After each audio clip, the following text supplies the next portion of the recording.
PS5 that was mailed to us. Doesn't turn on. Customer says it beeps if you press the power or eject button, but it doesn't turn on.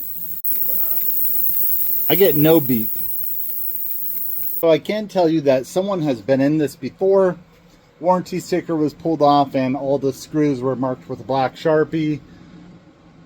I would say a lot of times if someone's been in here trying to do things before, it can make it more difficult, but it kind of depends if they tried to do work or if they're just inspecting it. I found a fault within about 30 seconds.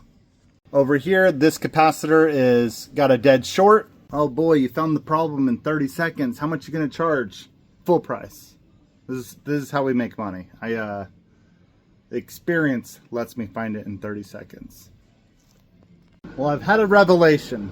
Not the spiritual kind, but it was revealed to me on the board. When I took the capacitor off, it was still short. So I flipped it over to see what was on the other side of the board. And I immediately took notice of this area, which was basically has like liquid damage of some sort. And I went to measure these capacitors, and when I pushed on that one, it flicked right off. And now that it's removed, the short is gone on the other side of the board.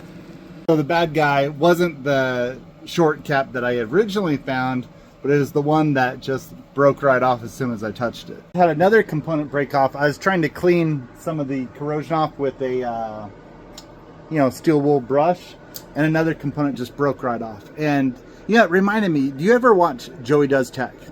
He's on YouTube. I think he might be on other social platforms, but he said something in one video, and maybe he says it a lot, but it really resonated with me.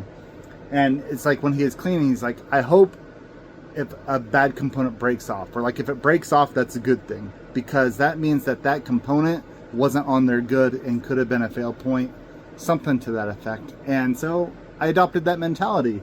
It broke off, good. So now I'm sitting here like, what broke off? I have a donor board for reference, which is where I'll also be pulling parts from. Based on this layout here, we are missing a component right there, there, and there.